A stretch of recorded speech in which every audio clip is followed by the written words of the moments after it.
Right.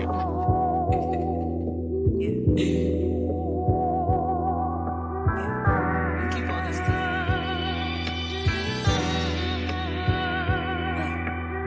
Heavy is the head. I see them both throwing. I'm too full with it. I gotta keep going.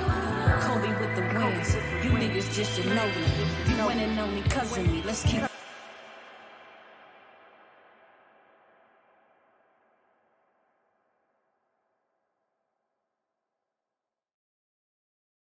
You Weren't There podcast. I am, of course, your host at Mia Was Here, 5 underscores. Please make sure you like, comment, and subscribe to the YouTube page, as well as following us on Instagram at You Weren't There podcast. We got another full house today. I'm going to let my guests do their introductions, and we're going to get right into it. Ali? What's going on? A is for Ali on all platforms. Definitely here to talk some hip hop, fashion, and chill with my girl Mia. Looking forward to it. Troy? Troy here, Trojan War on Instagram. Art page is McGilvery Us. Here to have a good time. How you spell that? McGilvery. Okay, I didn't want you to assume people understood Oh, that. my bad. Yeah. Miguelito? Hi. My name is Miguel. I'm here to talk about fashion and sports. At Low Goose, LO_GOOSE. And the fashion page? At BY.EVENTIDE. I hope I didn't. We expected that from you. It's fine. Chaz? Yo, I'm back. Another great episode at Chaz DL. You already know what it is. Let's get it. And y'all make sure y'all go get that audio book by Chaz. The bird by the door. For sure. You know what I'm saying? So this week, I want to talk about fashion. I feel like the DMV, in my mind, is like the Mecca. I think a lot of what is known or felt to be fashionable in a lot of other states came from here. And there's been a lot of nonsense going on. New York claiming Nike boots and Baltimore claiming New Balances. Things that we know are absolute bullshit. Y'all know y'all not the originators of that. So the real originators are here to talk to you today. So that's what we're going to get into first. Ali. When you look at, we get. Let's jump right into it. I love it. Come on. He talked the most, so we're gonna get to him. Yeah, I'm here for it most of them. When you look at kind of like the landscape of what fashion was when you were in high school versus what it is now, where do you see like the major differences are? I think the major differences for real are the music. It's the influences of the artists that are out now. I remember Lil Wayne coming out 2007, everybody getting locks. And I remember like Lil Uzi becoming a thing and SoundCloud being prominent. And like, I remember when Drake first dropped his own collab and the hour wasn't like a big deal. And just kind of watching how the internet and the music taste is like shaping the look these days. These artists are kind of wearing whatever. And it's always been like a connection, but I think it's just the music in general. Like, and seeing certain like fashion brands that have been out forever, like Bathing Ape and stuff like that, rise back to prominence is kind of crazy. For sure. Troy? What's the difference? When did you graduate high school, first of all? 2010. Okay. High school 2010. We was big on just New Balances, Bacons, Hirachis. It was very diverse. It wasn't really nobody's really wearing fashion like high end until like after high school. Well, because we was kids and we didn't have no was fucking kid, money. yeah, until they know, right? But they was Shit, you know, these kids now. We putting that shit It's on. a lot of fake shit now too. A lot of we fake gotta shit. like the rise of like DH Gate and like kind of like just like what that was, and like kind of like the rep. This like culture of like kind of approving the reps and Right. kind of thing. Like I think that's like changed the landscape remarkably because things that you really couldn't afford still can afford. They're very easily accessible, and the fakes look pretty real these days. Made by the same manufacturer. Exactly, they're made by the same manufacturer. Yeah, so I think sure. that changed the game like drastically as far as like the rise in high fashion, especially like with regard to these young. And social media, kids getting brand deals. For sure. And being kids. There's and more money brand going around than ever before too. Right. There's way more money going around. Right. Like, and it's proof of that everywhere, right? The rise of like NIL deals. There's value in that market for the youth, and I think like everybody understands that now. Everybody understands that in order to tap in, you got to tap into these kids, and if you don't, then there's like a market between because really like between 18 and I would say 35, Right. the fashions are very, very similar. And I think that that's a difference from when I was young too. When I look at Good point. like my brothers and my sister are much older than I was, and so Mm-hmm. like they were like Boss and Fendi and Chanel when I was in high school. So that's like really what I grew up on seeing. But when I look at like how 30-year-olds dressed, I think like when I was in college, I didn't feel like we were dressing the same as like 30-year-olds, and now I'm dressing the same as like all my nieces and nephews pretty much. Yeah, like for real, like I feel like I've been dressing the same way since I was like 12 though. So I mean, for me, it's all the same. I do think that there have been some like really pivotal arcs in fashion. One of those being when I feel like when I was young, the shoes was the most important thing. As long as your shoes was fresh, like the outfit was good, right? There was less focus on the rest of that. And now I feel like really the pant is like the staple of the outfit. I said that before, but I feel like if the pant doesn't look right, if that looks cheap, if that looks underdone, it almost taints the rest of the outfit. You could do like a cheap t-shirt. You could do some cheaper shoes now. If them pants ain't right, if the fit not right, the portion not right, buying sweatpants, jeans from off Shein, stop doing that shit. If you like avoid those things, like I think you can really like put no question. for real. Like when you look at like kind of how you dressed in high school, Miguel, versus like what you're doing now, because you got very much like the pivotal I don't give a shit, but I very much give a shit kind of like vibe. He just outside. So when you look at like kind of like what you was doing in high school versus like kind of where you are now, husband, father, all those things, like how do you feel like your style's evolved? Yo, shout out to my lovely wife who's back there, Starlana. Y'all see the oop out there? Wish. I would say the biggest difference, I still have that like I don't give a shit attitude, I guess, about what I'm wearing. It's very grungy, I would say. Like I care, obviously. I make, clothes. The biggest difference now would be that I don't care as much about the price of things. I don't care as much about, hey, I got to make sure I got these $200 17s that just dropped, making my mom go to the store and spend crazy amounts of money on clothes. Like I don't care about that anymore. But that's pretty much it. It's still about the same. I wear the same brands that I wore 20 years ago. I was wearing Supreme. I was wearing other prominent streetwear brands. So it's pretty much just I don't care as much about certain labels being on me as I did when I was younger. Got you. Which I think is like really the true evolution of like kind of where your fashion is. I think the moment where you could put a H&M fit together and it look as good as the nigga standing next to you in Dior, you've really won the So, and I think that that's real. I think like, in my opinion now, the issue with big fashion is that it doesn't require you to think anymore. Right, all the outfits are kind of already ready made. You have a T-shirt that matches with a pair of shorts, that matches with a pair of pants, that has matching socks, that kind of aligns with whatever the color palette is of whatever like the newest designer or like sportswear sneaker is. And for me, like that's the problem. It's like you don't have to put your fits together anymore. Rude does that for you. You don't have to put your fit together anymore. You know what I mean? Like Balenciaga does that for you. You don't have to put your shit together no more. I'm talking to you. Blitz fits. No, I'm thinking Blitz fits does it for you. Does all the work. It's crazy. Does all the work of putting your outfits together without you actually having to have a sense of style to kind of like know what you should be doing in those spaces. And for me, that's a big problem with regard to a lot of the creation of like the fashion that's been coming out as of late, because it does feel very like paint by number. And I think I have a problem with that. Like I remember when you needed style. With music, it's the same with fashion. It's all copy and paste. I feel like because all those things are bleeding into each other. I agree with Ali when it comes. You remember where we had to be, and I know Chaz could speak to this. Usually used to put together a fit for the go-go. Now everybody, somebody be dressed like they're going to a dinner party and going to a concert. And I don't even know where anybody's going anymore. That's Back true. in the day, it's like where you. There used to be occasions. I remember we were dressed like accountants going to Love nightclub back in the day. Wearing button-ups and slacks to get that under $20.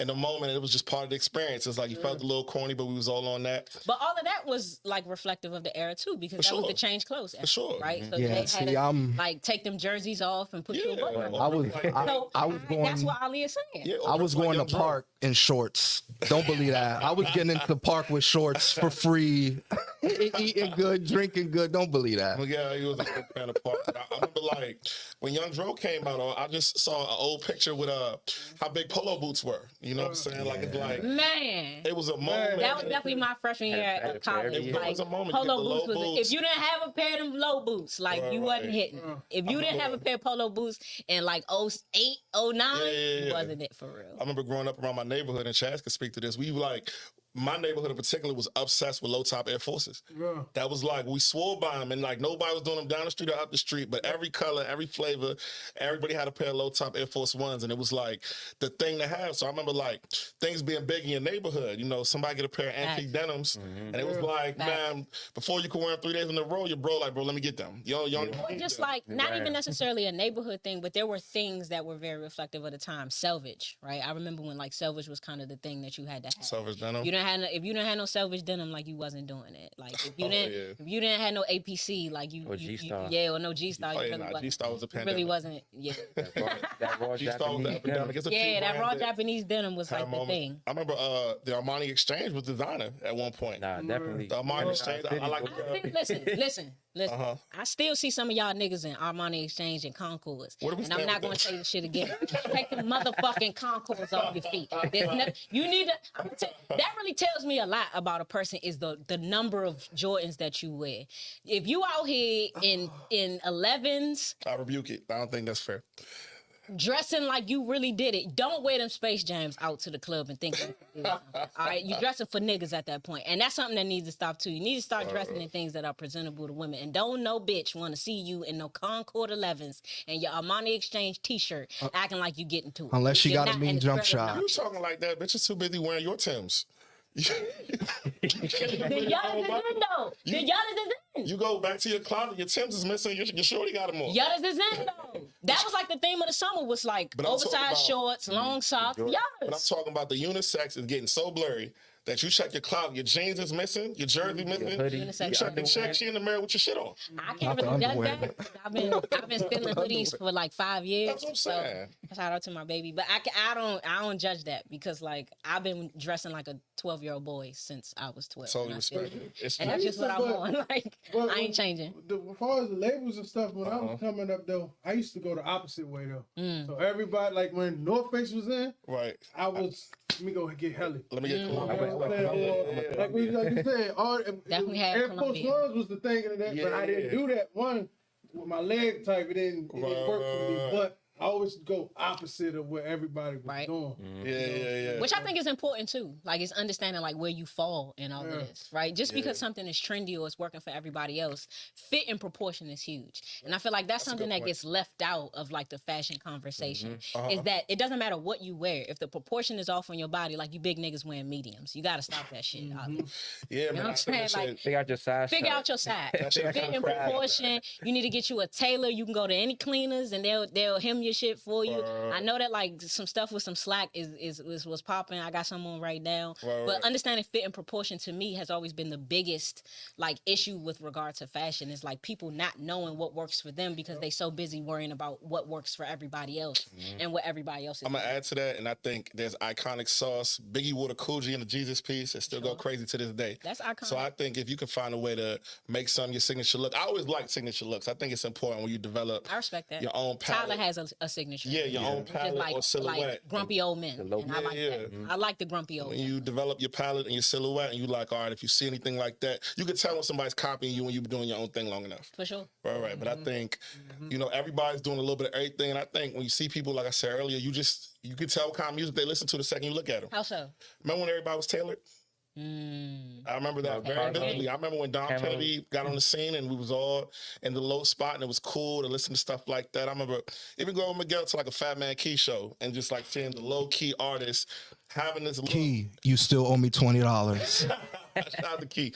But you see certain people and you can just tell off rip if you look at them what you listen to. For sure. I think with creatives, it's important to just live. And instead of dressing like the whole fashion nigga thing became a thing, but streetwear used to really be we outside. You know what I'm saying? You see somebody Practical. Yeah, we was really outside. There was practicality. You know, the phones, you seen somebody with some phones couple days, you know they outside. I say that now. Like, I feel like the whole reason why New Balance is so fashionable is because, like, that comes from here. Like, if you know the history of the city, right, the drug dealers in the 80s wore New Balances because they was outside all night and they need something comfortable for their feet. That's how you know it comes from here. That was not a New York thing. Ray Fool and, like, Freddie Gray and the guys of that era, that's who was like wearing that shit. Right. That's who introduced that shit, and that's what made it a staple because everybody wanted to be cool with the drug dealers. All the Georgetown players was hanging with them. Yeah. Shout out, rest in peace, Lynn Bias. But that's the reality of it. Like, all of those things to me have always been congruent, right? Music, fashion, culture influences sports, which then falls into like kind of what your guys in your neighborhood are doing. And all of those things end up becoming like an impactful experience in terms of like what your city brings to the table, which is why I think like DC is so special from everywhere else, because we really do have like a market corner with regard to everything, right? High-end athletes, high-end fashion, a music that doesn't sound like anywhere else in the world. And if you hear it anywhere else in the world, you know who they stole that from. So I think like that's really what gave us kind of like that foothold into like fashion, because we were already different from everybody else. The music was different, the culture was different, because you have like, even now in DC, right, there is this, it's less now because of all the gentrification, but there has always been like this very like separate and unequal view of like the district, right? You go uptown in the Northwest, you have more affluent people who come from like a certain kind of financial situation, and the further you move down in those wards, the less income you're seeing, and that changes the fashion that also is carried out by those particular regions or those particular quarters. So I think like all of that influences an area too, and because DC is so small but so different between those quadrants versus when you start moving into Maryland versus when you start moving into Virginia versus when you start going back into Baltimore, all of that influence is the way that we dress, because it's like we've always been like kind of like unto our own. Yeah, for sure. I feel like those days where streetwear was prominent is fun, because as a PG dude, I remember wearing Makunu because it was at the Boulevard, it was around the way. Facts. Makunu, they had the Shooter store, which was in District Heights. I think the All Days was in Forestville. Yep. And I remember asking my mom to take me to these places, and it was just like, the DC stuff was cool, but as a Maryland dude, like, I was really repping for some PG. For sure. Because that's what I was on. You know what I'm saying? Yeah, when you say Makunu, you really aging yourself too. Oh, yeah, no.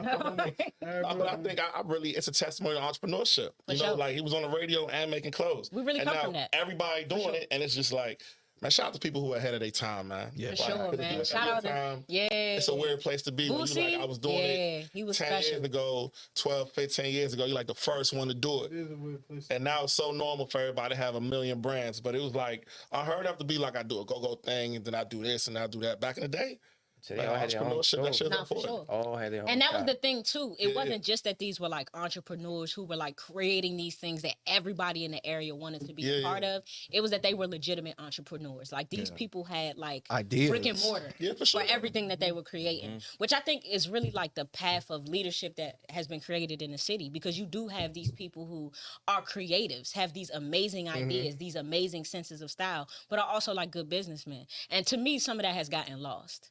There aren't a lot of brick and mortars, and the brick and mortars, and I mean that's not as necessary, right? With like the Not at like, all. digital Yeah, not at e-commerce. all. so you don't need it. Like you don't need it with e-commerce. Yeah, no question. You can create everything that you want to create, put it out digitally, and be like in the best position possible. But I do miss that era of like being walk in the excited to store. walk into a I mean, Makunu them dudes and like I I miss remember that. how cool it was to be like a manager of a go-go band. I don't know. To be in a go-go band, period. like, it was like, oh, Or to be one of the honeys back in the day. Yeah, it was like a big deal. So I think DC's always been able to have that. Like, go-go was bigger than rap for a long time. For sure. So I think it's important to have that moment where you just like, you know what? We really, really comfortable with doing our own thing. And it was making a lot of money. For sure. You know what I'm saying? Like, I remember like, oh, if they came to the city, they had to do some of the go-go band, whether it was Waka Flocka, Scarface, or whatever. They got all videos from being in the go-go. Right. So I think DC's always had that spirit. It's like I tell you earlier, it's like an incubator. Like it's like people in DC are so cool with doing our own thing, whether it was Hugo Boss or like Phone Posits or all that other stuff. It'd be like we don't really care what the rest of the country was doing. It was like it was a big deal here. But I feel like we've lost that. And to me, that's a part of the problem. It's like I feel like we're no longer in a space where we're proud to do our own thing, because our thing looks very similar to a lot of other people. Blame the internet. Yeah. I think the internet is to blame for that, but also like how much blame do you give to the internet versus like people not like loving and believing in their product enough to just create without regard to how you can steal, or like how this has to hit, or how like we need people to like engage in this. Like, what's the line that you draw between creating something that's amazing and special versus creating something that's commercial and marketable? Her. And that's a question for you guys. Yeah, the designers, because yeah. y'all are designers. I would say like the line only comes into question like if you're not a real creative. Like if you're making something for the sole purpose of money, It's not for you. it's not for you. It might be for you. You might be successful. You might make money, but you know, Outside looking in, you yeah. see like he only put money grab. It's a money grab. If you really love it, you just got to do it, and you can't worry about results. You can't worry about social media engagement. You can't worry about who's fucking with this person's reposting that. You can't worry about none of that shit because you're gonna drive yourself crazy. You're gonna be like me. You're gonna make a bunch of shit and you're not gonna put it out. You cannot, under any circumstance, care about what other people think about what you're making if what you're making is something that you truly love and care about. I believe that. For sure. Now, if you want to make money, you know, you can There's ways to do that. Yeah, there's ways to do that, but Avenues. you know, don't clog it up for the rest of us. Like, please don't do that. Like, if you don't know how to dribble a basketball, don't go to a Lakers tryout. If you don't know how to rap, don't go to don't go to Joe Budden and try to hand him a CD. If you don't love making clothes, don't make clothes because you're gonna make it harder for everybody else. Sure. And also, if you can't dress, Perfect segue. I believe that. I do feel like there are tons and tons, and we were talking about this a little bit before the show, but I feel like there are a lot of people creating fashion lines or merch for an existing product that they're trying to push or sell, who really aren't designers. They're not stylish people. And so they don't realize like how far you're pushing your product away from the masses, because like that's not your thing. There's nothing wrong with hiring like a creative director to help you, or pulling in one of your friends who can dress to ask them like, what do you think about this? Do you think like this is something I should be pushing, or like what are your thoughts? It's okay to ask for help.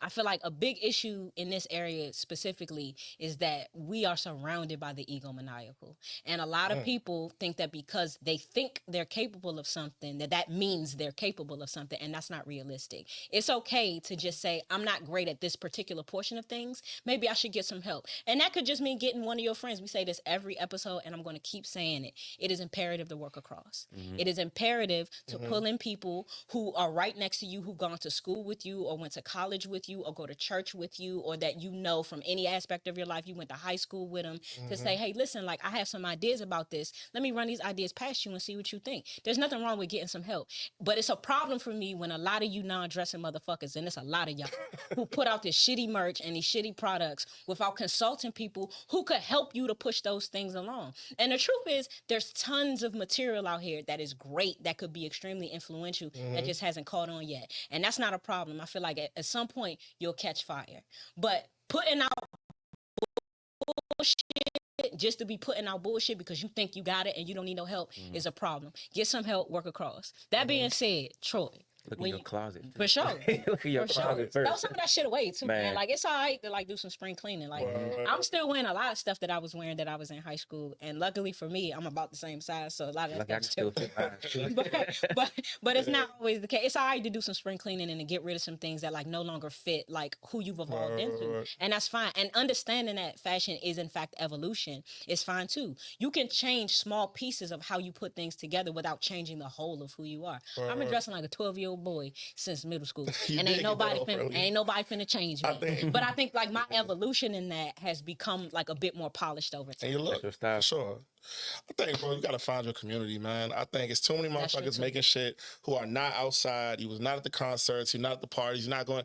Like, I think it's so easy and organic when you in a certain spot or space, and then you try to make something. It's like a natural roll into. You got people. I actually don't agree with that. I don't think people rolling into things properly, man. I think that that's true, but I think saying that people need to be, because that's almost like saying that motherfuckers got to be cool in order to make something. And I don't agree with that. Too many because I non-cool think, what does motherfuckers that make even clothes. mean? What does cool mean these days? What know does that that shit mean means anymore? Temporarily. I don't think that Tyler the Creator is a cool Miguel, you can speak to nigga, this. I think but he's manifesting cool nigga by simply being himself. I don't think that you have to fall into like a certain crowd or a certain idea of I mean, what cool is I would to make say, shit work. I would say, just to play devil's advocate a bit, Right. you know, you are telling people on camera, you know, don't make clothes if they can't dress. Yeah. You know what I'm That saying? don't mean that you gotta be a cool motherfucker. It's a lot of things you could dress. But who's to say that they can't dress? So you feel me? Can't get that off, bro. I mean, I feel you on that. But You niggas know when you can't put that shit on. It's a community for the ones that like to be in their basement, don't come outside. it's called Balenciagas. Yeah, exactly. The motherfuckers don't be doing it. You know what? Charge a bunch of money for whatever you think is trash, and then somebody will buy it. You can make it valuable if you charge a bunch of bread for it. I hate The that. hypocrisy coming from this side of the couch. I'm talking about The people. last time I saw this nigga, he I gotta was in protect all my Balenciaga. boy. Listen, I think it's important to, bro, do what feels organic, bro. I think people lean so heavily into these corporate delegation, and we talk about outsourcing shit. I'm like, bro, like, what's inspiring you to do this? Like, if you want to make a bunch of bread, you won't get very far. But this is like, if you had them late night, like, I got a buddy who owns a brand. He used to be a bartender. His brand name is Open Bar. He likes fashion. He likes alcohol. Simple. I think people are trying to reach and do a whole heap of shit that is just not you. And it's like, that shit won't last. I agree I with think you. if it's organic, bro, everybody loves marketing and all the big buzzwords. But if it's organic, it'll always work, bro. Be like, this is some shit I'm into. That's the most important thing. Right, It needs bro, to it be has to feel authentic, bro. Yeah, it has to be authentic. Supreme was made by motherfuckers who were smoking cigarettes and drinking beers at 2 a.m. And That's the shit they was on. They were skateboarders, bro. Skateboarders who were smoking. If you notice, Supreme is the way it's built. Like the founder of Supreme's trapped in the 90s. He loves 90s hip hop. He done a little more modern shit now, but it's like it was a Tribe Called Quest and Nas and all the shit he grew up on. yeah, Even Capone now, Supreme did a Noriega. drop last week that was like Biggie and Nike, and that, Yeah, it was because like he's a obsessed Supreme with Nike that. collab. Low key, I didn't know they did And that. Yeah, the I weird should've thing wore that about shit.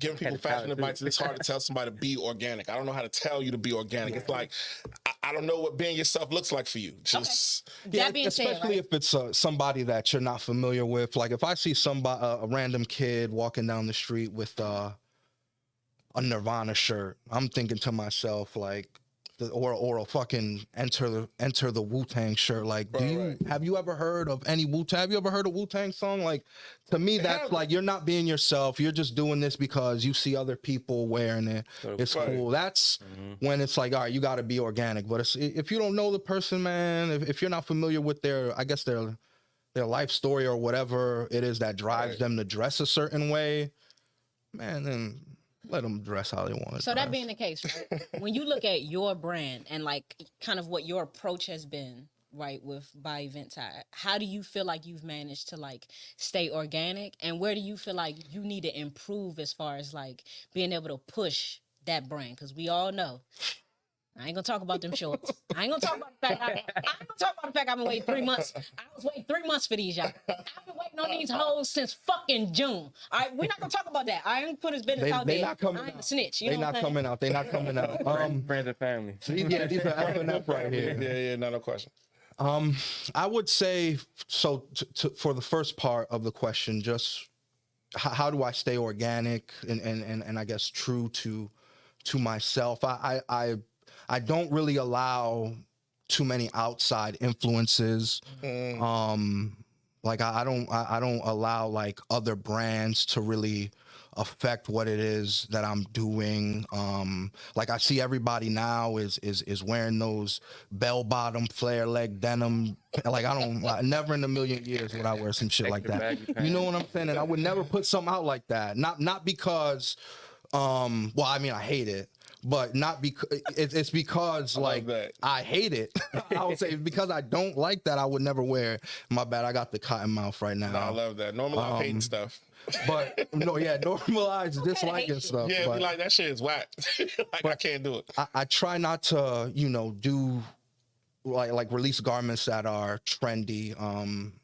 I don't allow outside brands to influence me. I don't really follow a lot of outside brands. Like I follow KITH because I love Ronnie, and I love Brain Dead because they've been following me on Instagram for a while now. But aside from those two brands, like I don't really check out a lot of other stuff, and that is what keeps me true to myself and allows me to stay organic. And I try to put a story behind every piece that I release. That's also why I really got the cotton mouth now. That's also why I take so long to release things, because like a lot of the things that I release have a story behind them, and it just has to make sense. Like, for instance, these shirts here, they say Miracle Spring Water on them. I got a infomercial that'll probably drop around the same time as this episode drops. And it's me, like, I'm gonna give y'all some game. It's me, like, pretending to be a preacher, and just and you know what I'm saying, and yeah. So it's everything that I release kind of has a story behind it. I make clothes because I just have weird ideas, and it's like the easiest outlet for me to get my ideas out. I can dress, I guess, but yeah, I like making graphic tees and shit like that. So you know, that's just me. That's how I stay organic, I guess. And yeah. I hope that was a Parsons answer. No, that was like a perfect answer. I'm sorry, So, man. I second- smoked some Khalifa Kush before I got in here. That was honest. It's part of the brand. It's good. That was honest. So the second portion of that question being, when you look at like your brand, because I do complain about that with you often, every release. A lot, right? yeah. Because I really do love it and I really do support it. Thank and I don't you. like a lot of shit. I don't. Yo, Ali don't support me, by the way. Ali be globetrotting. And don't it's support because me. Miguel moves at what I like to call the speed of creativity. When he get an idea, he'll whip some shit up, and he might not be inspired for a couple weeks. You know what I'm saying? Might go ghost. And low key, shout out to you, because you kind of gave us like the attire for our adventures. Like, it's like when you rolling with like 4 or 5 friends, and it's like, oh, my man's made the hoodies, my other homies made the shots. Y'all kind of turned to like a little uniform for everybody wearing the same shit. It's just kind of fire, actually. fire. Took me like When you 6 think years. about that, that's kind of fire. Yeah, Like, no, designing the adventures. Yeah, it's like, bro, you That look might be your around. legacy right Yeah, there. put that That's on a pretty fire. t-shirt. Yeah. Took me 6 There you years go. to get some familiar gear, but I finally got some. Bring that to the pod And then we first. move on to a new brand. Yo, shout out Shaney. Yeah. Shout out Shaney from Familiar. Yeah. Nah, but that's real. But when you look at kind of like your process for creation, where do you feel like you can improve as far as like your speed of creativity? Definitely not being scared to put stuff out. That was honest. You know, not caring. Like, I care sometimes a little too much about what the reception is. Also, because a lot of the stuff that I used to do was a little bit on the edgier side of things. Also, I feel like revising designs a lot, trying to make things perfect. Like, I saw Virgil one time, and this kind of just opened up my mind. Virgil was doing a speech somewhere, rest in peace to Virgil. He was like, yo, like, stop trying to perfect shit.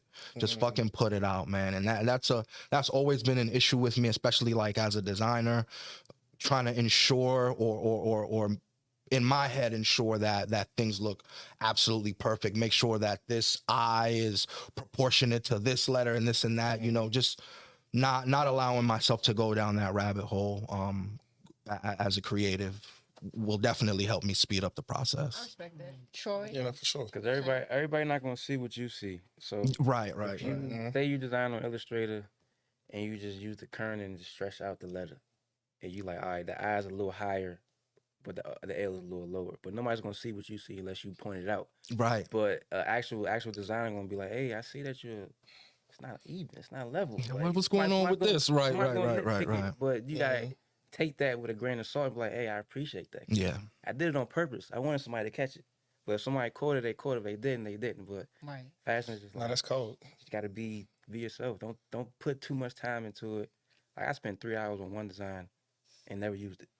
Crazy. Never used it. And just Yeah. but I went back. It's a creative for you. But I went back Yeah, to it'd it be like that. and just took bits and pieces of it. I took 3% of what I created and recreated it. Nice. So I made it to what I wanted it to.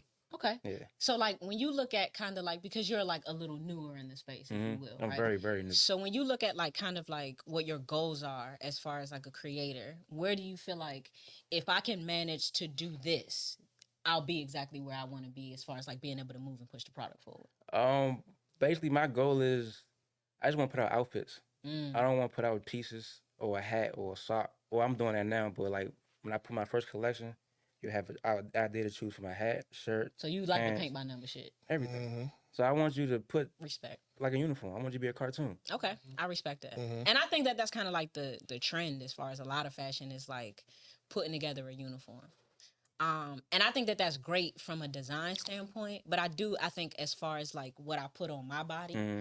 I have an issue with like allowing you to decide What you like, wanna wear. everything Right, that right, goes right. on. Yeah. Yeah, no, Like, because I feel like it takes away choice. And I think because like fashion, just like you're the creator who made the thing, I'm a creator who puts it together and Puts together, exposes it to fits, the yeah. world, Mhm. right? Which is Right, just as right. important as like the actual design. Because if nobody wears it, then it's like Yeah, nobody wears it, tree nobody falls in the sees fucking it. forest and Yeah. anybody Do you hear think that? that has to You know what I'm do saying? with your creativity and the fact that you yourself are creative, so you want to feel some control? Nah, I think what it is like I've always known who I am. Like I didn't grow up like not knowing who I was or having to figure out like who I wanted to be. Like I came from a lineage of women who knew who they were and who stood on that. And I didn't come from like women who were like prissy or like I came from like a delegation of real women. And I think because I like grew up around women who were confident and knew who they were, it kind of forced me to figure out who I was maybe a little earlier than the average person.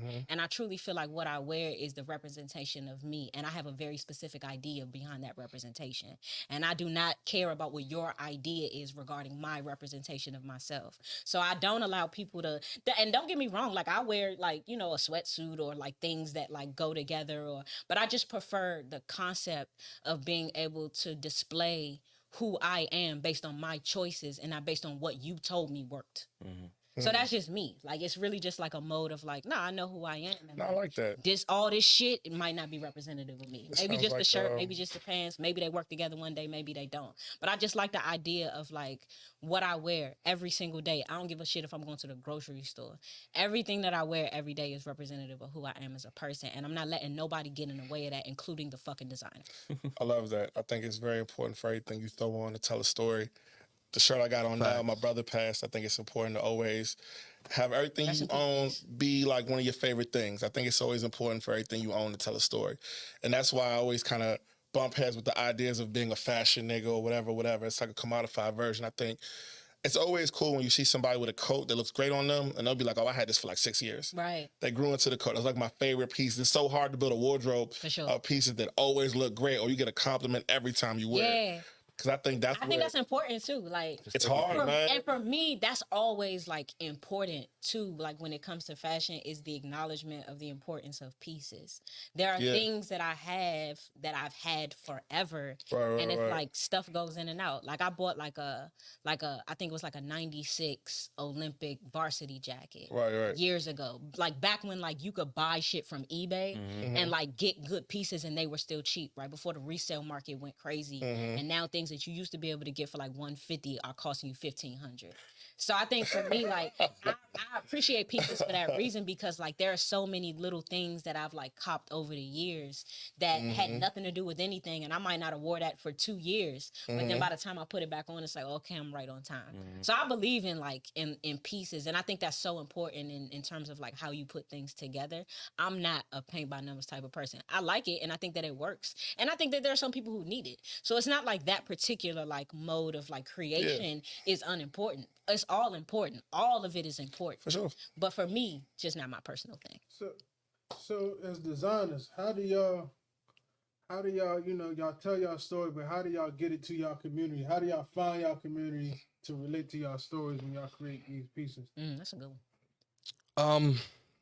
For me, I would say I'm not looking for anyone or like an audience or anything at this point. I'm just putting the stuff out there, man. And if you're messing with it, you know, you're gonna find me, and you're gonna be a part of that community, and we can, you know, all cultivate and help it grow together. But you know, a lot of the ideas that I have are a little bit on the towards the left, not like politically or anything, a little crazy, you know what I'm saying? So nothing wrong with that. it's like I don't expect a lot of like the people that follow me, friends and families, to like wear the shit that I wear just because of some of the stuff that I have attached to it, you know what I'm saying? Like, but with these new shirts, I fully believe I am fully expecting for some people to like hit that unfollow button. I'm expecting for people to text me and be like, "What the fuck is wrong with Right. you?" You I know what like I'm that. saying? But it's like Move the needle. it's just I'm doing what I want to do creatively, and if you bang with it, you gonna find me, and we gonna we gonna rock out with each other. If not, it's not for you, and you keep it moving. Fact story. See me, my main influence comes from Supreme. A lot of people don't know that, but I wore that almost every year. Every Thursday, I was on every drop. 11 o'clock. 10:58, I was on that app, refreshing that page, copying and pasting my credit card, make sure I get that shirt. Never used the bot, never used a proxy or none of that. But my main influence was Supreme, was the streetwear, because put something out there, you buy a T-shirt, 10 minutes later, this shit is gone. This shit is gone. I'm Really? like, 5 minutes. I'm like, It's still how? like that. I'm like, how is that? So I'm like, all right, I want that type of demand where I can put something out and I can just sell out, but people still want it. Yeah. They'll go on eBay, go on StockX, they go Or brick and Grail, mortar. they go Yeah. anywhere, or Exclusivity. was it round 2 or somewhere like that to try to resell it or buy that extra shirt, or but- just they just want that. But my influence comes from Supreme. But I know my audience. I don't really have an audience, but I know if you wear Supreme or you wear streetwear, you can transition over to get that. I agree. But that goes back to what you were saying earlier about building a community. The only way Supreme is able to do that because they built a community over, what is it, 30 years now? A lot of these brands build communities and they're able to sustain, different levels of success over the years. And then you have brands like Off-White, you know what I'm saying, that drop off It's just so off white too. That's crazy, you know what I'm Yeah. saying? That's because their That's crazy. communities are, God bless Virgil, rest in peace, but it's like that community in particular wasn't organic. It was an internet-based community built around hype, and that's not sustainable. Started with So, Pyrex. yeah, started with Pyrex. I have some Pyrex Vision shorts, Right. I still from got V-Files I in still New got- York. I still got Yeah, from V-Files. I definitely still got a Pyrex tee that I got from Brooklyn Museum. Nice. That they were selling Shout out like to during the BKM. virtual exhibit, which was Yeah, fire. man, So, which I thought was so fire that they were like moving Pyrex. We things. went to that joint, to the Brooklyn Museum when she was pregnant.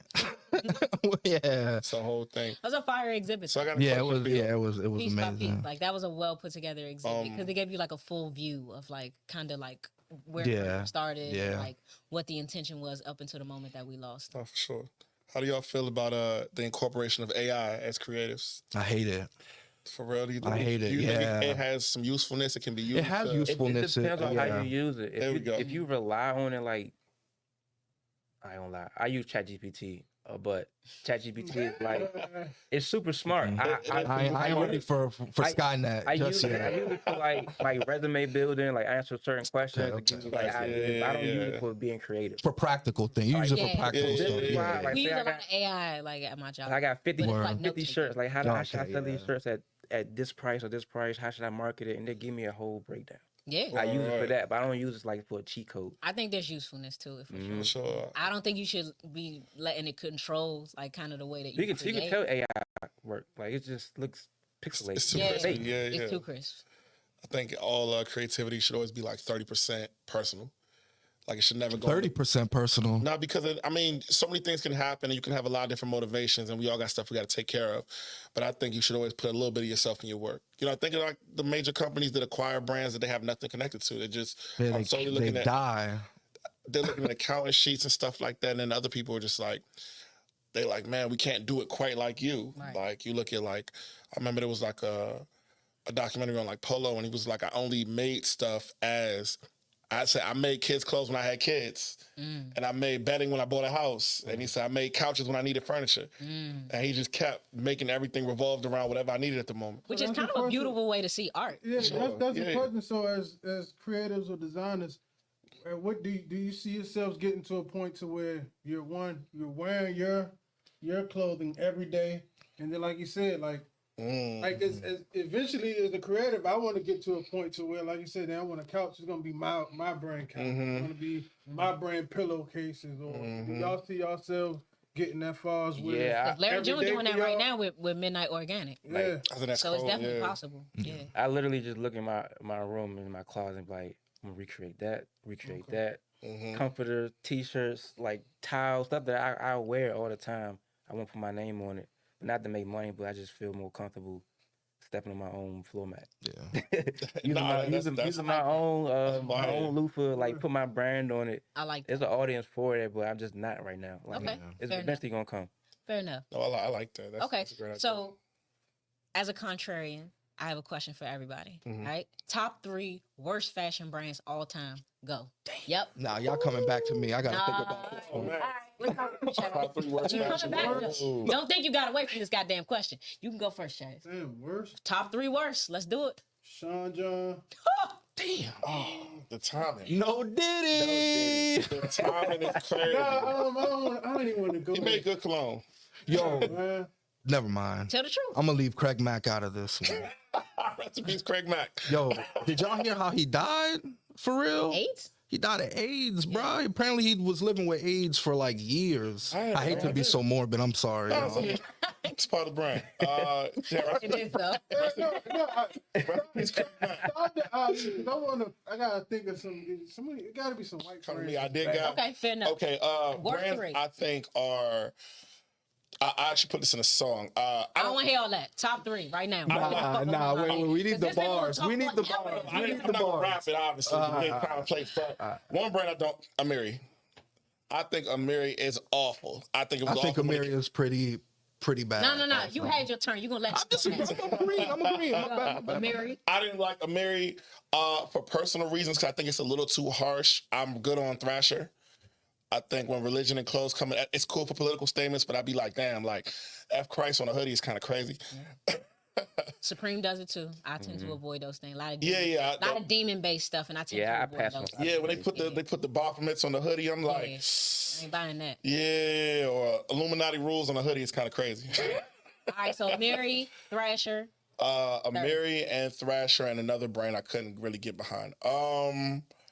One other brand, I just don't think it's ever gonna pop off for K-Swiss. I think they never gonna make something. K-Swiss. Bro, you remember how everybody's doing Saucony? They did do like a re-release a few years ago. I was seeing them in downtown. They try to They rebrand. tried to rebrand. I did see some Look, K-Swiss that was you know coming out what? downtown. And it's everybody, people, 5 everybody. years I'll ago take or over something. Bro, people are Let me wearing do K-Swiss. Sauconys. Sauconys are popping off these days. Saucony. Thank I you. don't even know how to say it. That's how where I'm at. With Pronounced Saucony. Saucony, Sauconys, whatever. Definitely. Wherever- Saucony. Adidas, Yeah. listen. But nah, K-Swiss, I think it's cooked for them. I think they make millions of dollars. I don't know who their target demo is. I thought the commercial was egregious. Hey, look, Can we start with you, I man? believe so. Can we start with yours? Because I want to know how you identify a worst brand. Because my question is. Thank you. My you. I question don't, is, I don't Thank want shit on them. Is- Shout out K-Swiss. are you including like the story of somebody? Because he said something about the Baphomet. Like, so like for me, I would say Balenciaga. People look at me crazy, but I know what I you- know a story behind them. And Oh, I like how satanic, quote unquote. Yeah, it could be. yeah. I like where you're So going with in that sense, that's a bad brand, Right, but people love it. right. So I Yeah. want to know what your My idea of 3 ideas of what a That's fair worst brand is. Yeah. Trying to put us on the spot. Right, No. I think about Because that I'm one. gonna keep it all the way But the up. K-Swiss won't cut me a check now. Right. Yo, I need that That's K-Swiss all, I collab. What need you that talking about? I K-Swiss need that money. K-Swiss check. Right, cut the money, K-Swiss. I'm gonna say the brand, and when I say like the 2 worst brands, what I'm thinking of, I think in my mind is kind of like brands that like came in, made a big splash, and now it's kind of like nah, like we off that. I think that there's something to be said for brands coming in, making a big immediate splash, and then like within like 5 years, kind of dying off. I think that says a lot about like your connection to community, and like if you created something that's lasting. So I think when I think of like 3 worst ones, Amiri is one of them. Yeah. For sure. Stop wearing that shit, man. Yeah, that shit is overpriced. It's overpriced. It's That shit is overdone, and it's overpriced. Mike and Mary don't give a fuck Clothes. about you. Facts. But see, that's my question. So a lot of these other overpriced brands, what makes it different from? So I have a response to Okay, that. bet. Right? I'll tap in So Amiri, I just don't like it. I think it's super corny and very overdone. I wear this brand, but I feel like I shouldn't, and I feel kind of guilty about it, which is Let's go. I'm sorry. I love Kith. I wear a lot of Kith, but I'm gonna explain why. Okay. I think Ronnie has a tendency to give this like pulled himself up by his bootstraps bullshit story when in reality you had a rich daddy that like kind of helped you get your start. So I don't like. I don't got nothing to do with this, Ronnie. Yeah, me neither, Ronnie. You still getting my money.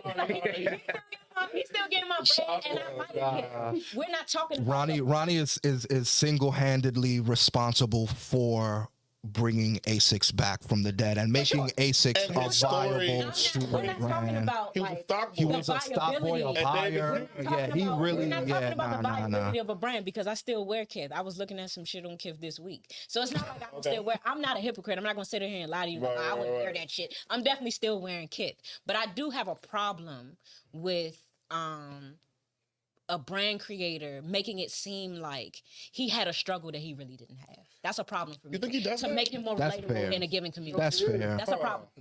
So as much as I love Kith, don't lie to the people about where this all comes from, Yeah. where you come from. You can be honest about the fact that you had help. It's nothing wrong with that. It's nothing wrong with privilege. But don't sit there and act like you didn't fucking have it when most of that brand was built on your father's money. That's just what it is. So it's not that I don't like it. I don't like the story behind it. Right? So I'm going to say Kith. I'm going to say Amiri. And I think for me... Top 3 worst brands, Kith. It's crazy. Damn, that's I hate the wow. story. That's I hate the tough. story. Yeah, I understand. And I had a friend tell me one time, if you wearing Kith, you're a victim. Which I like took to heart. Wait, I'm sorry. What? That's You gotta break that down. Shout out to Taurus. He told me that, but he really did. Like I think I had posted like a jacket or like a hood. I have a jacket. The jacket that's sitting in the back of that room right now is a Kith jacket that I got from Paris. So I'm not judging like none of this. I'm not a hypocrite. Like I'm still wearing it. I'm just saying like I don't like the origin story. There are lots of villains that we root for in movies that we didn't like their origin story. Lots of people root for the villain. This is Deadpool's really a villain. So, I mean, lots of people root for the villain. It's fine. That doesn't make you any less of a villain, though. So we're talking about Ronnie Five being a villain. I think his story is more of if you stick to what you want to do, I think if it's infused with energy that you love it, people come around to it because he was a stock boy and he was kind of like the family black sheep. It was like you could have been a lawyer or a doctor. And, you know, looking whack in front of your parents for a long time is a very tough thing. Hold on. Interesting that you would bring up that he had the opportunity to be a lawyer or a doctor as though that means that you came from some type of fucking struggle to begin with. But carry on. I don't know, man. You having that fucking option tells me a lot about what I think you when it comes to finding, that's fine. Keep I going. think when it comes to finding your purpose and things working out for you in that way, I think not everybody's fortunate enough to fall into something you love and to be like, yo, I can't get you. uber successful Right, at have it. a dad give you money for it. But no, saying I can't get I mean, you a job. that helps. Obviously, it helps. Right. But being on the I can't get you a job, but you can be an intern and taking that. I mean, a lot of people get egos too big to do that. Especially being 20-something and you might have these siblings that are doing great and you're like a stock boy and you're just designing kicks. And I mean, that must be a rough ride. I think like it's easy to say that when you love these brands, right? But if you had Or when you have a connection Or when to you have a the connection. Yeah. But if you were, you know, the basketball player playing on the same team as Jordan, who was just as good as him, but who didn't get the opportunity, not because you weren't just as gifted or as talented, but Right. because you had this like Yo, shout out this- to the this to the crazy brother. star, right? Shout out to the brother that said that Scottie Pippen was only good because of Michael Jordan. Shout out to the In the Mix podcast. Make sure y'all go watch that. Make sure y'all make sure y'all derail this, help but them get their views up, yo. baby. Like That for was- sure. that was madness. We working That was across, man. terrible We take, love man. They try to everybody. say- But listen, you know that was a terrible take, bro. And he mad That was about the that. awful Like, take. That was the no awful one- take. He's mad about that, which is crazy. He's mad about They that. love making it which is seem not like- my fucking fault. Embarrass yourself. But I mean, shout out to Mix anyway. We still got love for you, man. You're welcome to come back and get demolished anytime. Yeah. But at the end of the day, third worst brand. Hey, K-Swiss. I'm sorry. Dior. I actually would have Ooh, said. I like would've that said take. Dior. Break it down. I like Dior. I like the, and I let it be 22s. I think Dior is the epitome of a high-end fashion brand with no real sense of style. It's just a bunch of shit on a bunch of shit Not Versace. put together. I could put No, that. stop level- around it. Versace was it when Gianni was doing it. Yeah. That plays a part. The only reason Off-White is not like maybe in control of the market is because Virgil's not here anymore, and his predecessors don't love it the way that he loved it or had the vision that he had. I mean, would say that's the same thing 100% about what it Louis. is. I feel like when I looked at what Virgil was able to do with Louis, the creative palette that he was able to like engross himself in, it was and his then hands. you could tell it was his hands. And then when I look at like the Pharrell version of Louis, it's not that it's bad. She couldn't wait to It's get just- this off. No, I'm just saying. She was waiting to get this I off. love Pharrell as a creative, but when you look at the Virgil version of Louis Vuitton and you look at the Pharrell version of Louis Vuitton, to me, it's the difference between a creator and a copy. Okay, let me add to that. Virgil was a DJ, and Virgil went to undergrad for architecture. If you look at Off-White, it's actually schematics. That's the actual thing behind it. It was building schematics, putting the shirt, like how you write shoe here, laces here. Right. They're actually building schematics. Right. So without those lived experiences, anybody who's coming in to take his place and say, I'm Virgil's predecessor, who wasn't a DJ or in Kanye's entourage, how could you be as good as a designer? Wasn't You ain't he an lived as much architect life. also of some Then why sort? isn't I feel Don like C he the was an predecessor architect, for right? all He was an architects? architect. That's the Yeah. case. But my thing is, when it comes in, this is just for the fashion heads in there. Man, live your life, bro, and do a lot of stuff because it'll all formulate and come out. And people be trying to, like, what kind of, like, I'm going to be Virgil's predecessor. What the hell does that even look like? You got to come in and be like, I'm going to do me to my best ability and try to add to what Virgil created. But that's not what happened. And the new Off-White looks like the old Off-White because they're pretty much living off of what he used to do. Sure. But give your Pharrell take, because I think that's a hard one. I like your Pharrell take a lot. Shout out P. You're going to love this. I'm on you.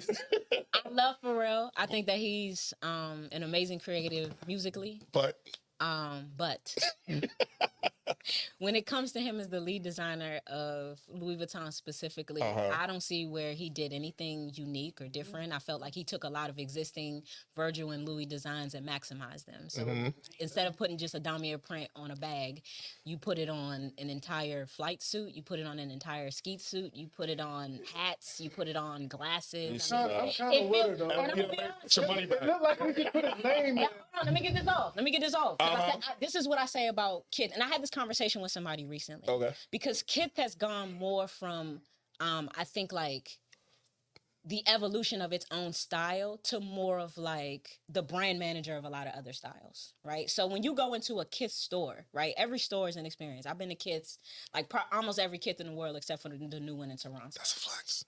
No, it's not. But when you go like into a that. KITH store, there is like a matter of architecture. It's that's curated, just yeah, as for sure, important for sur. as everything that you purchase in that store. You walk into a KITH store and it's an experience. Yeah, you for go sure. into the KITH in Paris and there's Sedels. You can have blintzes and Moet brunches and like there's an experience behind that brand that I think is so important, that I think is so cool, and that really plays a role into why I still wear it. But it's one of the top three it's a worst collection brands. of other people's shit. When you go into a KITH store, it's 10% KITH and 90% everybody else. Yeah, I've noticed that. When I look at Louis, I feel the same way about it. It feels like 90% like Louis and 10% Pharrell. So when you talk about him as a creator, a designer in a space that really needed a facelift after Virgil was gone, because it's like, well, what Virgil did was amazing. You have to take it somewhere different. And I don't feel like he took it anywhere different. I feel like he took it back to what they were already doing and just maximized it, which to me feels very typical of Pharrell, because that's what he does. I think- he puts his hands on things and maximizes.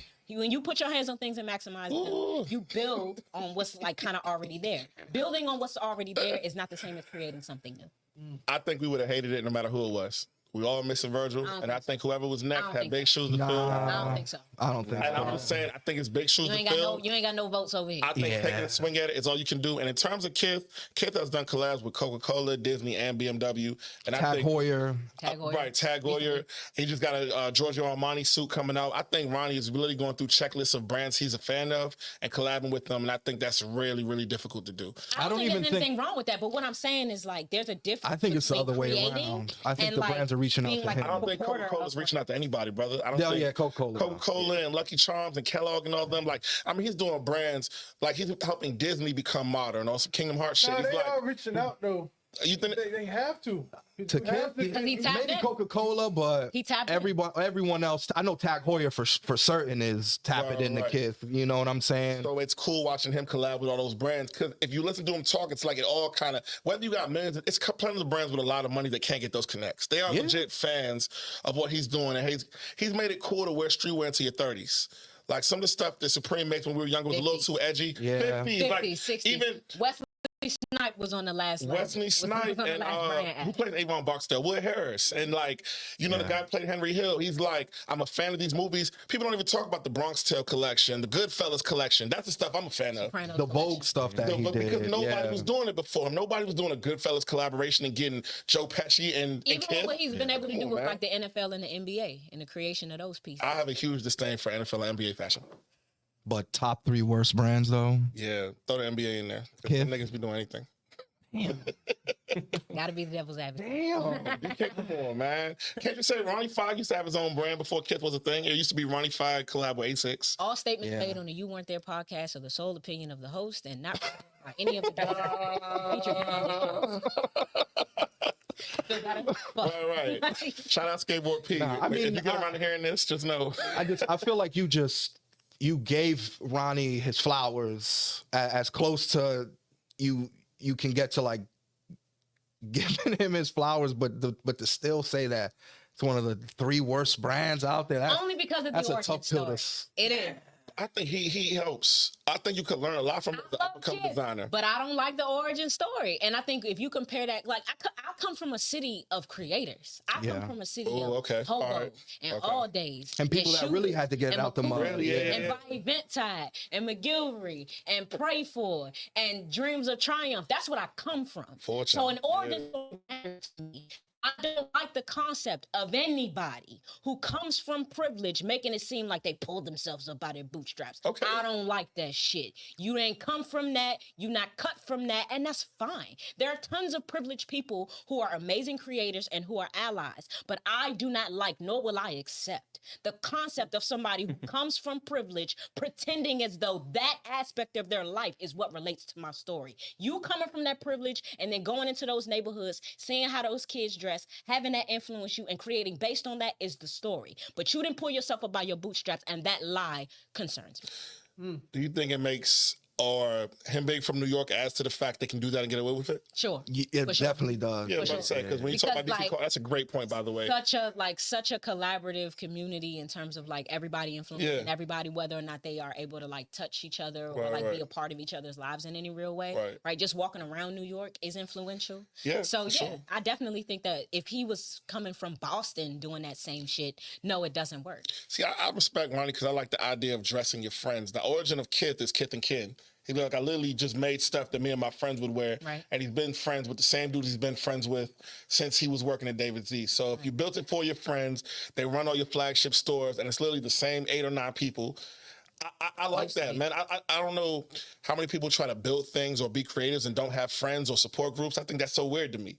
I'm like, where are you drawing your, like, But without that's why, inspiration, that's why I yeah. say every episode it's imperative to work across. It's imperative to connect with those high school classmates and those college classmates and those Have some friends, in nigga. church, and let Don't them be tap out here with into no what you're friends, building. motherfucker. Honestly, it's important. Right. And also, I feel like there's always a conversation, specifically in this area, of like a lack of support, and we'll get into that in a second. Ooh. But I do think that a big part of the reason why people don't see the support that they think they deserve is because they don't support anything else.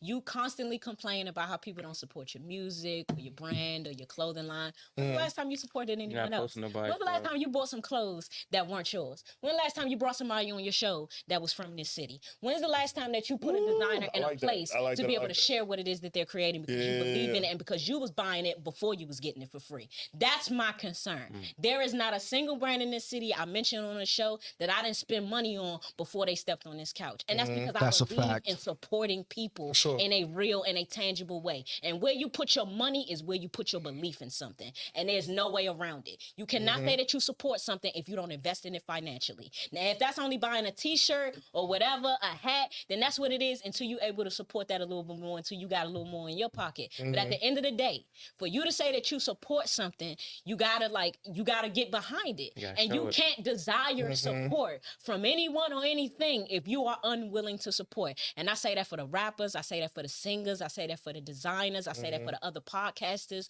for the book writers, for all the creatives. If you want support, be supportive. That's biblical. The Bible says in order to make friends, you got to show yourself friendly. A lot of y'all are unfriendly as shit and don't support nothing and then wonder why you don't have anyone's support. You got to start at home. You heard Put it your here money first. behind these things that you like. If you want some support from So- people, put your money behind some of these brands that's right here in your own city. Mm-hmm. The ball is right here. You want fashion? This is where it starts. There is nothing. To me, there are very few brands coming out of the city that don't do something special. Even when you look back on Eat.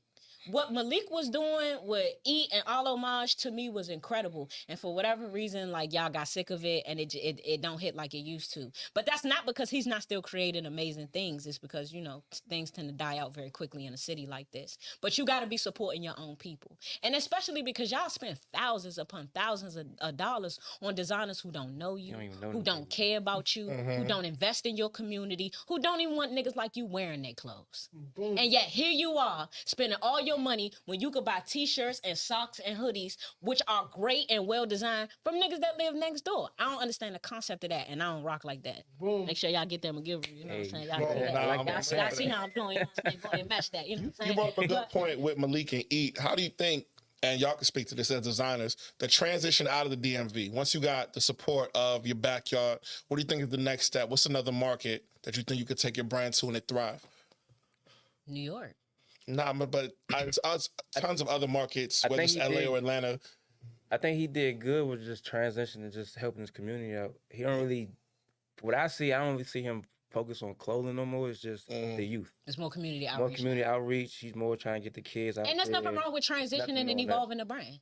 Too. Yeah. Like, we Been got for a while. like some former artists sitting up here right now, and now we're all doing other things. It's nothing wrong with evolving how you create and the spaces in which you create. There's nothing wrong with that. Sure. You can transition, you can grow. You don't have to be anything that anybody says you need to be. But you do need to figure out how to evolve it or it dies. Right.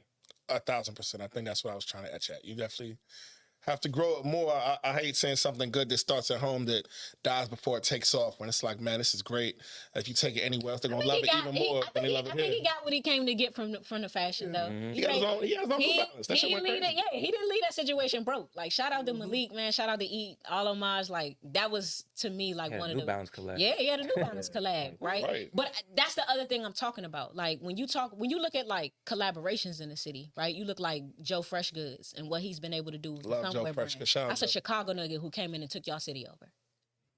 Wait, took what city over? He came in and took this city over. Ah, wait a Joe minute. Fresh Goods and Wait what a he's been minute. doing with New Balance, really? You don't remember a time where like everybody was talking about somewhere where everybody was talking about those Joe Fresh Goods collaborations? He came in the city and took y'all shit over. What happened?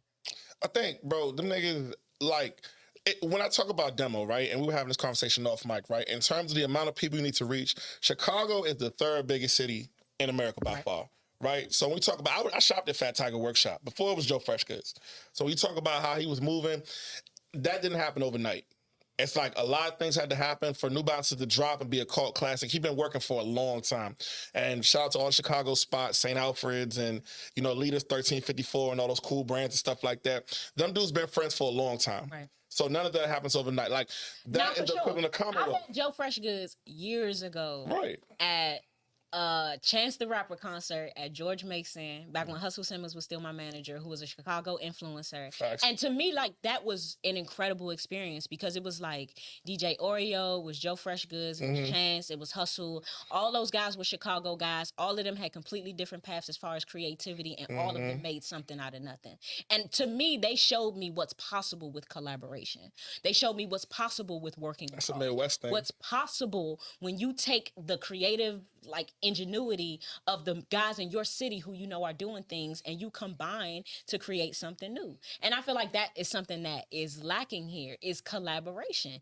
I feel like there's a lot of okay. people in this city who feel like to let you shine is to dim their own light, and they are completely unwilling to do that. There are a lot of organizations in this city that do the same, and we're not getting into that again. But at the end of the day, like I do think like a lack of collaboration is a big part of the reason why things don't grow here, because people are so nervous that if you start to win, it somehow impacts their ability to win at some point, and then they don't want to get involved. I just Or added to people my are more resume. willing to support things from outside of their city that are brought here than they are to support things that are from here. Okay, let's take you gotta be friendly to receive friendly energy. Okay. I think the one thing about DC is we literally have to find our space amongst all the other cities and show love. I don't know if y'all saw the Joe Fresh Goods Belly collaboration where he did a whole ode to the movie Belly. Belly's a New York-based movie. He's a Chicago-based dude, but for the culture. I saw DTLR did something for The Wire. I love that, bro. And I think it's important, instead of arguing with who started New Balances or Nike boots or whatever, reach out to those other cities. I remember seeing an Eat hat when I was in Philly, and he was like, man, Malik is cool. He sent me and a bunch of the Philly homies a box full of stuff. I think it's important to go to those cities when younger artists are coming up. I know you know about But why can't we do that here I think with if you each can other? do it, it's just not a lot of people doing it. It is being done, though. There are people who DJ here on the weekends and then go to New York by Tuesday and do all them shows. And I think Shout out even to with- OG Bree. Right, yeah. Shout out to OG Bree. Even getting people to move around, right? Shout out DJ Flo, that's the homie. Flo was the first person I know, even though he went to Morgan, to work Baltimore and DC like it's one market. To get people to get in the car and drive 45 minutes, they're like, oh, I don't want to go that far. I'm like, how you gonna get your shit off the ground if you won't even get in the car, get some gas, and go across the bridge to where they working? Make sacrifices. Right, or like just take the, rest in peace to the dollar bus, just for sight. But like hopping and going to New York for a few days and giving some shit out, networking, rubbing elbows. And it's like, that's the thing the DMV's kind of missing. It's like the ego, we kind of got a King of New York thing, but on a smaller scale. It's like I'm the biggest in the city, and people be happy with that. And it's like, really, you got to hop your ass on that flight or hop your ass on that bus or get in the car, get some gas with a couple homies, and run to Philly, run to Delaware, run to Connecticut, and tapping with them people because they want to hear from you. Right. It's up and coming DJs everywhere. You know what I'm saying? When I was wearing some East shit, I wore it. I forget the festival in Philly, but the DJ had it on. I was like, oh, Malik, he sent us a bunch of free shit. Right. And I remember like watching some of the club promoters get more love and energy in the city because the word in LA and New York was they run DC. People go home and talk about that stuff, man. I think Steve-O running Miami now. Trying to get DC people to go to Baltimore is like pulling teeth. But I would say, like, bust a move. With the music industry, it's a little easier to network. It's a little more expected for you to kind of travel from this place, especially if you're a DJ. You're gonna get gigs. You're gonna get booked different places.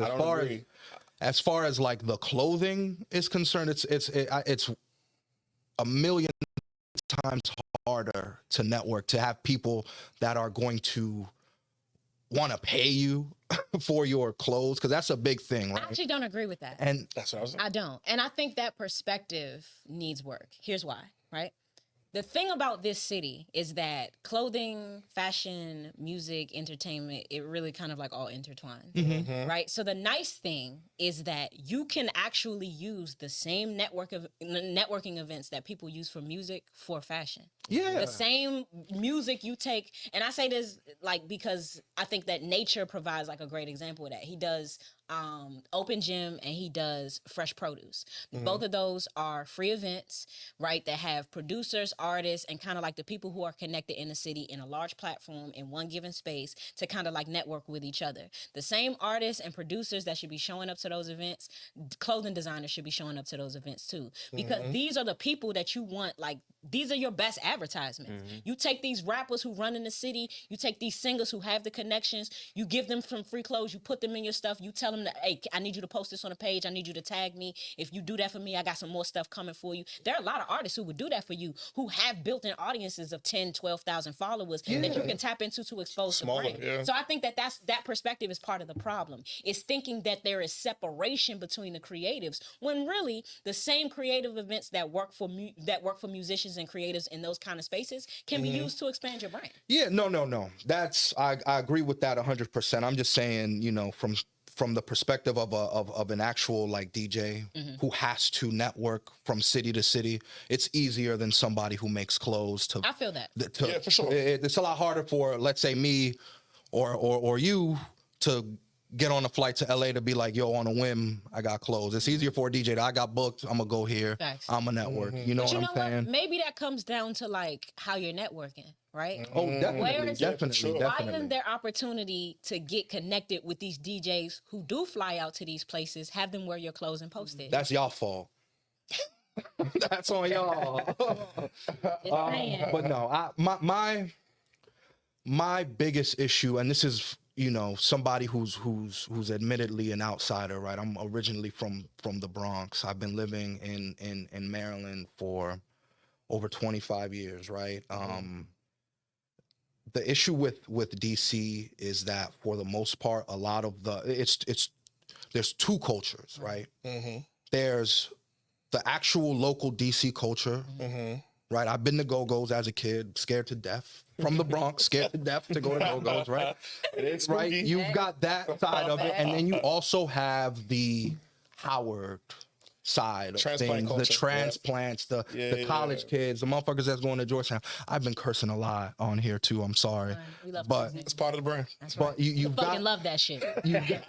you've got those two sides of the culture, and a lot of the people who are actually out here networking and making moves that are locals or people that are originally from DC feel that they have to have everything under lock and key for themselves. That is the issue. And I know So everybody that needs to be known in music in DC. I know everybody that needs to be known in fashion and the nightlife. Like, it's, if you're from DC and you got some sort of motion, you feel like you're the only person that's supposed to have it. People feel like they And already that's made it. the issue. said that earlier. People feel like your shine dims their light, and That's it makes it. them a little less willing to help. But that's really why we preach that on You Weren't There. Like, that probably is the slogan here is work across, because it's imperative to your success, and that's in any creative venture that you decide to like get yourself involved in. You have to be able to work with the people in your city in order to grow, in order to be able to evolve. And I think that will help knock down some of those walls of like what I feel are like maybe general ego or insecurity that force people into this box of like, if I'm winning, nobody else could win. Or if I help you win, it takes away from my wins. Nah, like you need to like learn an to work with attitude. the people. Yeah, like that's the wrong attitude. You need to learn how to work with these designers and these rappers and these creatives right here in your city. And if you do that and you create that much motion in the city, it makes everything going on here undeniable. I feel like there was a point in time where like kind of the pulse in music were here, where Kevin Liles was following everybody, where like Raheem Devon was following everybody and like pitching in on people's ideas. Like I remember Raheem, he used to tell me Big Brother's always watching. And I miss that time where like you felt like Somebody was we looking were at you. right on the precipice of things. And for whatever reason, I don't know, like it just fell off. And I think a part of that is because there was so much individualized motion and no collective motion in the city, and people lost interest. And I think that's what y'all not understanding when you decide that you don't want to work with the people sitting right next to you, is that if you have one major artist in a city who's doing everything, that's very easy to overlook, as opposed to 500 artists in a city who are all doing amazing things. It's easy to ignore 5 to 10. You can't ignore 5 to 10. You can't ignore like 10,000. So I think if everybody like got collaborative, it would make it so that like you created so much noise in the city that it would be impossible to ignore everybody. You would power the rest of the movement, right? If there's a popping brand as far as like fashion, a big rapper, a big singer, the go-go band start flourishing once again, and they going like out of the country or whatever it is. If you creating that type of motion, everybody wins from that. But you thinking that because you creating these individualized wins for yourself, that somehow that puts the city on, is the wrong perspective. And I think that that's a big part of the problem. Honestly, I think that's why a lot of people like have a lot of criticism of Wale. It's like, well, why didn't he do more for the city? Well, it's hard to do. And we talked about that some episodes ago, Chaz, where we talked about like, it's hard to want to like get behind, to support, and to push the motion in a city that like doesn't really support you, or that only supported you once they noticed like you already had the motion and you didn't need them anymore. But that is the epidemic that is the district. Y'all gotta stop waiting until shit is already hot to get behind it. And that's not just the creators across, that's the people in motion that can help people in those situations. There are lots of people, lots of gatekeepers in like high-end situations, and we're not even just talking about like creativity. We're talking about people in real estate that can help people get a space to be able to like create like creative events on a weekly basis. We ain't doing pop-ups. We're talking about there are so many people in control of the funding in this city that can help creatives grow who refuse to do so. Why is that? I don't think that everybody's receptive to like large scale endeavors sometimes, but watch this. Everybody's drinking Dawn. What was everybody drinking last summer? Casa. What was everybody drinking the summer before that? Azul. There we go. Let's talk about it. Look, you got to be mindful of what it is, bro. I think the quiet part out loud when it comes to the music is, as long as the music is good, I think good music flows to the top. Whenever I hear one of Nah, the young not dudes, necessarily, Nah, man. that's bullshit. Unfortunately, no, because when I think of like I think Shaq Lizzie Young Hefe turned 10 maybe like last year. Fantastic project. I remember being down South Beach and hearing it, and that is a small team project that made that happen. Nobody. He was actually on the outs with a ton of people, but it's so good, it's undeniable, and I think you just have to come up with something. It's not always bad when you're from a city that's tough. Because that means you got to be 3 times as good. Like Wale is he's upset sometimes, but he really had to work really, really hard to make it happen. And sometimes it's hard not to play devil's advocate, but it's hard when you work extra hard to make it happen, to work with people. When you know what you had to go through to make it happen, when nobody had to go through that. You know what I'm saying? It's hard. Facts. But I say this all the time, Right. and I will say it here. I think that this city in particular, we are a hard people. We are tough. And we come from a lot of things, right? The birth of the crack era began here, right? So I think when you come from a city like this, where it was very hard to make it out, and you've had to work extremely hard to accomplish your success, it does make it feel like you think everybody coming behind you should put in that same amount of work, because those are the things that gave you character. Right. And those are the things that increase the validity of your journey. Right. And those are the things that help you appreciate all that you have now. And I don't disagree with any of that, because I'm from here too. But let's never forget that your hardships should make you more compassionate, not just harder. And that's the problem when you come from here, is that a lot of the hardships that people experience on any creative level, or when they do anything really, it tends to make them harder. It tends to make them less compassionate to the people coming behind them, when that is not the perspective that you should have. When you go through hell, you should want the people behind you to go through less, not to go through just as much so that they have just as much character building as you did. That's fucking bullshit. And that's your ego talking, not your character. Don't let your ego confuse you into thinking that making it hard on the people behind you builds character. No, what it does is cause resentment. And that's why a lot of y'all crumbling right now. That's why a lot of y'all are seeing all of the things that you built over the last several years turn into nothing right now. That's why all that bad business, everybody's talking about it, while the rumor mill is flowing on about you. There are so many of you in positions to help that feel like because you struggled, everyone behind you needs to understand that struggle so that they appreciate it. You know, you don't have to put people through hell for them to understand what hardship look like, right? And that's the problem with this city. So I don't agree with that. And I think that that perspective is the problem. I think we need to stop feeling like being as hard on people as we could possibly be, which is like almost towing the line of abuse, somehow makes it better for them, or somehow makes them a better creative. Right. Not every lesson needs to be learned hard. I get what you're saying, but to not make it too much of a DC main character thing, there's tons of cities where it's hard to make it out. We happen to be from a city that has a lot of black excellence. We could be from the middle of the country, Nebraska or something like that, where ain't nothing going on. But the difference is that you go to these other cities, these other major cities, and all of the creatives are collaborating with each other in these major cities. New York is working with New York. LA Bamas is working with LA Bamas. And also there's existing structure in a lot. To do that, though. Exactly. I think it's grass is greener syndrome. To do that. That's grass is New greener York syndrome. haven't always been individualized. Not at all. Yeah, man. Because New York kind of helped run DC. It's just the same type of thing. Connected, yeah, You know what I'm saying? So when we talk about the gatekeepers and stuff for the longest, a lot of the New York movers and shakers is running DC for real. Facts. And installed that type of mentality to where now they're just starting to really get together. Yeah. They looking in the South where the stresses is not as high as these East Coast states. Right. So they working with each other because they ain't got to worry about the type of I stress. love that you said that. DMV You mean just people, like the living stress? Yeah, Yeah, I got you. It's hard to get out here, and the cost of living is crazy. high. And LA was like that. New York is cost of living high. Here, cost of living high. So we stressed out. I've lived in all three I love cities. that you said that. DMV people don't even consider themselves East Coasters. They don't even think of themselves like that. So we talk about the vibe. You want to look at yourself and be like, bro, Get a map. I'm talking about, we like, yo, we are East Coasters, Philly, whatever. They'll be like, nah, man, New York and Philly and Baltimore, that's the East Coast. We DC, we do blah, blah, blah, blah, blah. So it's not even that community there to be like, we are all collectively, we pay the same amount of rent, we should all be on the same page. They like, nah, man, you know how much time you have to have on your hands to consider yourself different when everybody's paying the same amount? This shit is expensive no matter where you go. And that's why DC is unforgiving. We don't got time to waste. You don't got time. So people wanted to be Atlanta. You wanted to be them other cities. In Atlanta back in the day, you can get a 2-bedroom for like $1,100. Like they was So I have driving. leisure time. I don't want to too. be Atlanta. Downtime. I don't want to be Atlanta. DC is not forgiving in that way. That's right. You gotta really be on top of your shit because cost of living is wiping niggas out. Yeah, but that's the problem. Just because that's how it's happening don't make it right. And I just agree because with that's you. how it's happening Yeah. don't mean we got to continue that cycle. At what point do we break that kind of fucked up mentality? But you see, it's the laziness.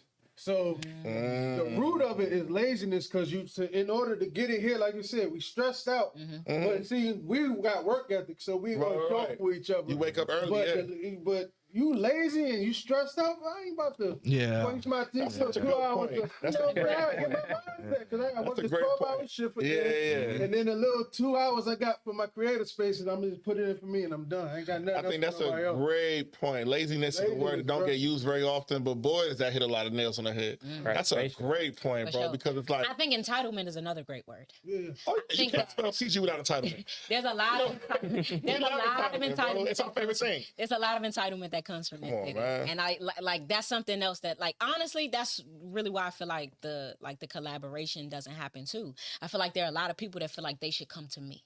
And that's a big part of the problem. Yeah, that's a You good think point. you so special. You think you so fly. You think you so motherfucking important that you think that when it comes to you would like to collaborate, but you don't initiate those collaborations because you feel like you're the one that they should come to. Man, y'all gotta grow up. That's a great point. Y'all gotta grow up. I mean, that's true. Yeah, that's true. But Y'all gotta understand that to break the cycle, sometimes I gotta start right with you. yep. You gotta be the person to say, you know what? I saw that clothing line that you had. I thought it was really fire. I had some ideas on maybe like how to like use some of that on maybe like an album cover that I'm doing or for like some photos that I'm taking for something I got coming up. Like, what do you think about this? It's nothing wrong with asking people, but y'all be so scared of rejection that y'all are terrified to even ask the questions or have to deal with like somebody telling you no. I mean, if it takes 10 no's to hear yes, so be it. That's how hard workers work. But y'all don't be understanding that because you're so scared of somebody telling you no and hurting your little feelings. Grow up. Should treat it like how you go smack at a female. That's a great point. Hey, man, you did that. Approach your business. I'm serious. Yeah, you smoked that. You smoked that part. Go ahead, man. Approach your business like you approach these bitches. And on that wonderful mercenary note, we're going to get out of here for the day. We've been in here for long enough, man. I appreciate you guys coming. Amiri, for having us. Thank you for having us. Palm Angels, and Dior. and Versace. Okay, fair enough. Troy. Shit, Gucci, Oh. Black Label. Damn.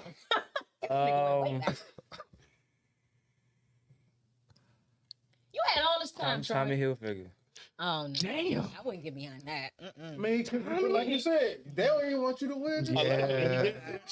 Right. I'm with you, man. Yeah, I would. I don't even want you to win your stuff. You're a worse He person. want you to wear it now. Like, he want you to wear it now. And his son got face tats. His son was rapping and shit. His son was making music and rapping and shit. No, thank you so much. He for got to having deal us, with man. Young Come Money. with us now, do man, for appreciate sure. that. Shout out If we Richard. go around the room, make sure y'all give them where they could buy your merch, where they could get your stuff from. Spell out Got you. your Yeah. IG handles and all of that. Ollie, we're gonna start with you. A is for Aliu. AISFORALIEU. I work on a whole bunch of things, definitely developing my media presence. Super happy for me to. This was been supposed to happen. I'm glad it was able to happen today. I got to tag in with the bros and show up. Facts. I did not know that Ali was gonna be here today until like I text you A day at ago. like I text him like, yo, you trying to? Y'all be thinking these shows happen on accident. But this, Me yeah, and this was Miguel God's sound right really be here. outside, really support the brand. Like really, he could be at a bodega near you very I was easily. racist. That was racist. We're gonna edit that out. All right, so it's Troy. My main page is Trojan War, TroyJanWar. My clothing page is McGilvery Us, MCGILUS. Shop is open. My name is Miguel. Once again, you can find me at Logoose LO_GOOSE and at by Eventide. That's BY.EVENTIDE. And I'm Chaz DL. I'm your creative entrepreneur at Chaz DL. All platforms everywhere. And like she said earlier, go get The Bird by the Door. Motivation for the soul. Like, share, and subscribe for another great Sure to cop that. Here, close us out. For sure. sir. Y'all know me, your host, At Mia Was Here, 5 underscores. Please follow the podcast page at You Weren't There Podcast. We're on IG, we're on TikTok, we're on Twitter. And of course, you can always follow me individually at Mia Was Here, 5 underscores. We love you guys. We appreciate you for tapping in for a whole nother week. Like, comment, subscribe, man. Make sure y'all show support, man. The giveaway. Right. Go ahead and cop. Support your own, man. You know what I'm saying? Throw my shit over Go there. get Yeah, that. cop that. For real. Make sure you show love. We appreciate you. Appreciate it. Got you. What's the story behind the name? Now that if that's the case. It's short for By the Evening.